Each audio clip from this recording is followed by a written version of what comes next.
لە درێژەی ئەو ستەم و مافخورانانەی هاوڵاتیانی ڕەسەنی موسڵمانی هیندستان ڕوبەڕووی دەبنەوە، دەسەڵاتدارانی وڵات تاوانبارانی کردەی دەستدرێژی و هەڵکوتانە سەر موسڵمانان ئازاد دەکەن. لە دوایین پێشهاتدا حکوومەتی هیندستان 11 تۆمەتباری لە زیندان ئازاد کرد، هەرچەندە سزای زیندانی هەتاتاییان بەسەردا سەپێنرا بوو.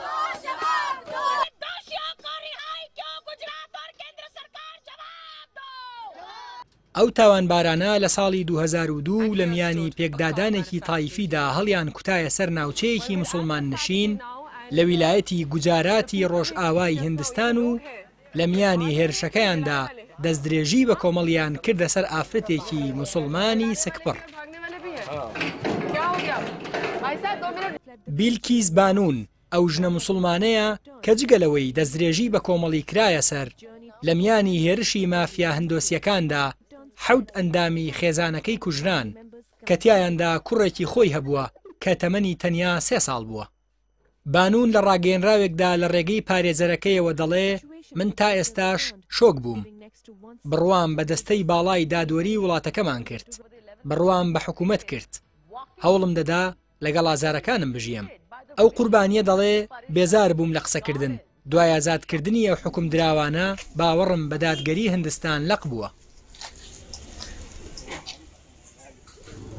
هاوکات یعقوب ڕەسوول هاوسەری قوربانیەکە بە ڕۆیتەرزی وتووە هەرچەندە خێزانەکەمان لەدەستدا هێشتا دەمانویست بە ئاشتی بژین، بەڵام بە بیستنی هەواڵی ئازادکرانی تاوانباران تووشی شۆک بووین. ڕۆژی پێنجشەممە لە نیودەلهی پایتەختی هیندستان گردبوونەوەیەکی ناڕەزایی دژی ئازادکردنی تاوانبارانی کردەی دەستدرێژیەکە بەڕێوەچوو. بەپێی راپۆرتێکی فەرمی لە ساڵی 2002 لە ڕۆژئاوای هیندستان نزیکەی 1000 کەس کە زۆرینەیان موسڵمان بوون لەلایەن مافیا هندۆسیەکانەوە ڕوبەڕووی کردە تێکدەریەکانی تەقەکردن، لێدان و سووتاندن بوونەوە. ناریندرا مۆدی سەرۆگۆزیرانی توندڕەوتی هیندستان لە کاتی کارەساتەکەدا پارێزگاری ویلایەتی گوجارات بووە. هەرەو کاتیش بە هاوکاریکردن و کاراسانیکردن بۆ دەستدرێژیکاران تۆمەتبار کرا و ئێستاش خۆی و حکوومەتەکەی بەدەستی سووکداگرتن لەسەر مافیا ڕەگەزپەرستەکان تۆمەتبارن. چالاکوانانی هیندستان دەڵێن ئازادکردنی تاوانبارانی دەستدرێژی پێچەوانی بانگەشەکانی حکوومەتە بە دەهستانەوە و گرنگی پێدانی ئافرەتان لە وڵاتێکدا کا بە توندوتیژی دیژی ژنان ناسراوە. ئەسەدەدین ئوەیسی کەسایەتی سیاسی دیاری هندی موسڵمان ڕایگەیاندووە هاندانی حزبی بەهاراتیە جانەتای دەسەڵاتدار دژی ئاین گەیشتووەتە ڕادەیەک تەنانەت لێبوردەیی دەنوێنن لەگەڵ ئەنجامدەرانی کردەی دەستدرێژی وەحشیگەری و تاوانی ڕەگەزپەرستی.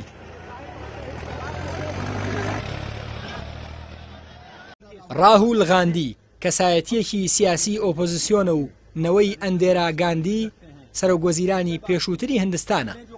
لە تویتەر نووسیویەتی بەڕێز سەرۆگۆزیران، هەموو وڵات جیاوازی نێوان گفتار و کردارت دەبینن.